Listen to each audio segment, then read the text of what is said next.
Bonjour à toutes et à tous. Alors aujourd'hui, on va faire encore un domaine de définition et pour les domaines de définition, c'est traditionnel, hein, ça arrive souvent quand on a besoin d'études de signes. Alors ici, est-ce qu'on peut voir qu'on a besoin d'une étude des signes? Donc là, il y a un log, donc j'ai mis log, mais ça peut être un ln, hein, c'est juste une...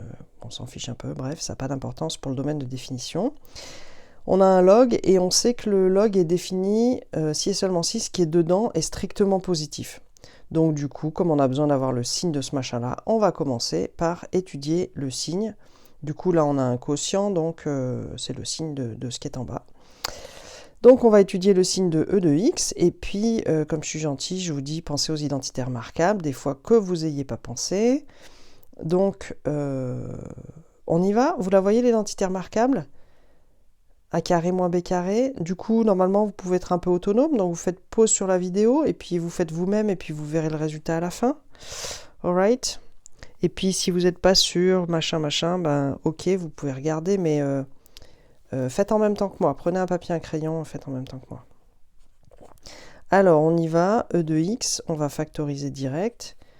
A carré moins b carré. Donc, ça nous fait du a moins b.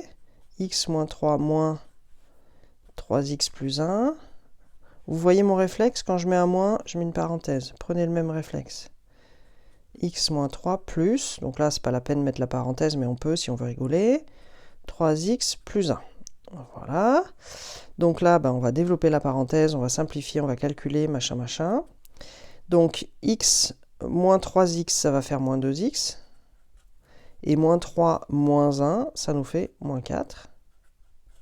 Et là, x plus 3x, ça fait 4x. Et là, moins 3 moins 1, ça fait moins 2. Hop.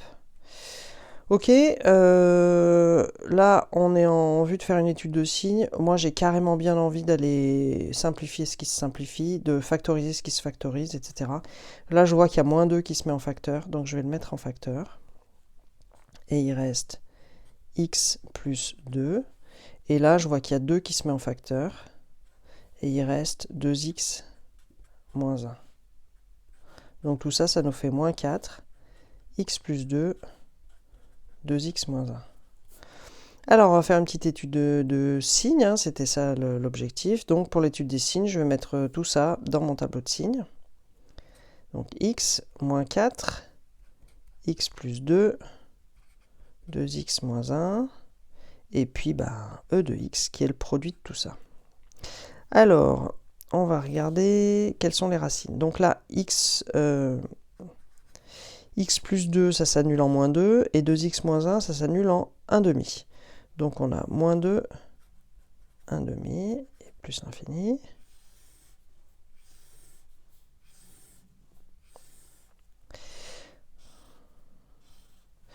Alors, x plus 2 s'annule en moins 2, 2x moins 1 s'annule en 1 demi, et donc e de x s'annule à cet endroit-là. Moins 4 est toujours négatif.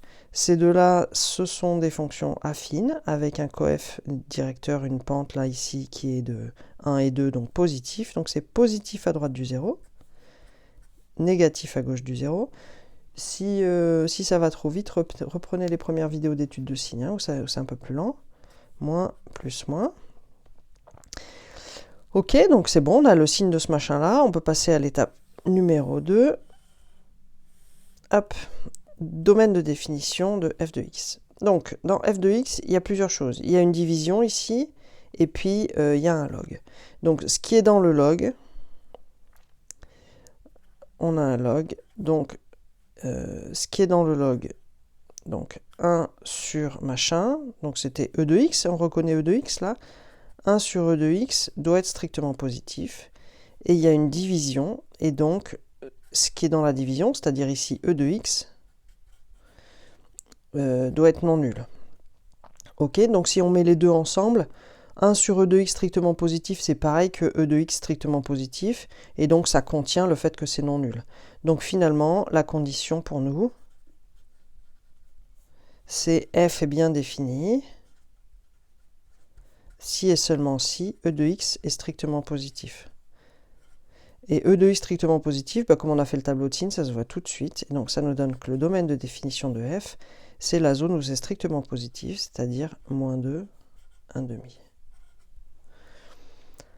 Ok?